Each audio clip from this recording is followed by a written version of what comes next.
সর্বস্তরের সনাতন ধর্মাবলম্বীদের আয়োজনে শনিবার 10 আগস্ট বিকেল 3টায় পৌর শহরের আলফাদুদ্দিন স্কোয়ার ট্রাফিক পয়েন্ট থেকে কামারখাল পর্যন্ত সহস্রাধিক সনাতনী সম্প্রদায়ের মানুষজন সমবেত হয়ে মানববন্ধন এবং বিক্ষোভ সমাবেশ করেছেন। লোকে লোকারণ্য ঘণ্টাব্যাপী এই সমাবেশে একদিকে চলে বক্তব্য, অন্যদিকে চলে মানববন্ধন এবং স্লোগান মিছিল। সমাবেশে বক্তারা বলেন, সুনামগঞ্জ সম্প্রীতির শহর, এখানে কোনো অপ্রীতিকর ঘটনা না ঘটলেও গত 5 আগস্টের পর থেকে সারা দেশে বিভিন্ন পাড়ায়, মহল্লায় এবং হিন্দুদের বাসাবাড়িতে অগ্নিসংযোগ এবং হামলা চলছে। হামলা প্রতিরোধে কেউ এগিয়ে আসেন না, চারদিকে আতঙ্ক বিরাজ করছে। এই সময়ে যা কোনোভাবেই কাম্য হতে পারে না। তারা বলেন, বৈষম্য নিরসনের কথা বলা হলেও এই হামলাকারীদের বিরুদ্ধে কোনো পক্ষই কোনো ব্যবস্থা নিচ্ছেন না।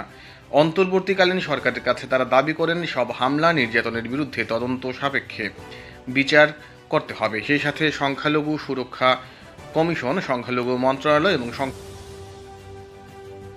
এবং সংসদে 10% প্রতিনিধিত্ব দাবি করেন তারা। সমাবেশে বক্তব্য রাখেন জেলা পুজো উদযাপন পরিষদের সাধারণ সম্পাদক বিমল বণিক, হিন্দু নেতা অ্যাডভোকেট প্রণব কান্তি রায়, প্রদীপ পাল নিতাই, চন্দন রায়, নারায়ণ চক্রবর্তী, সন্তোষ চন্দ্র মন্তুষ, হিমাদ্রি রায় প্রান্ত, মিন্টু চৌধুরী, কাঞ্চন বদ্য, সুমন কুমার পাল প্রমুখ। বক্তারা স্থানীয় রাজনৈতিক নেতৃবৃন্দকে ধন্যবাদ জানিয়ে জানান, সুনামগঞ্জ অপ্রীতিকর ঘটনা ঘটবে না বলে তারা বিশ্বাস করেন।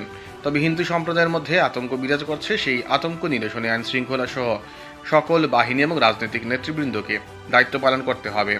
বক্তারা এই সময় আরও উল্লেখ করেন, কেন্দ্রীয়ভাবে হিন্দু নেতৃত্ব যে নির্দেশনা দিবেন, সেই নির্দেশনা অনুযায়ী তারা এই প্রতিবাদ অব্যাহত রাখবেন। কিন্তু আমি বিশ্বাস করি এই সম্প্রীতির দেশ, এই সম্প্রীতির জেলা হচ্ছে সুনামগঞ্জ।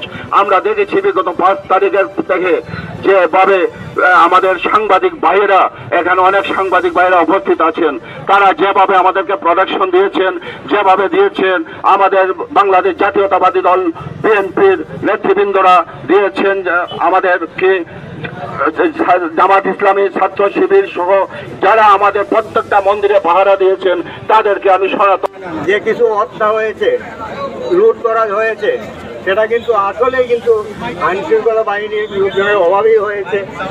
এরপরেও আমরা সুনামগঞ্জবাসী যারা আছি, আমরা অত্যন্ত শান্তিতে আছি এবং আমরা দেখেছি গত 2 রাত্রে ধরে বিভিন্ন শ্রেণী পেশা লোকজন প্রতি পাড়ায় পাড়ায় পাহারার মতো ছিলেন, যাতে আমাদের উপর কোনো আক্রমণ না হয়।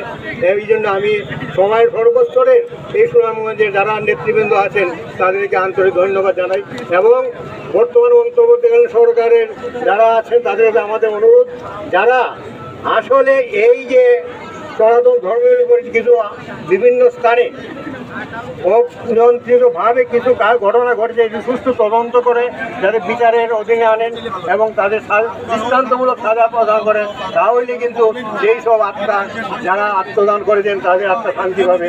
আর আমি বেশি কিছু বলবো না।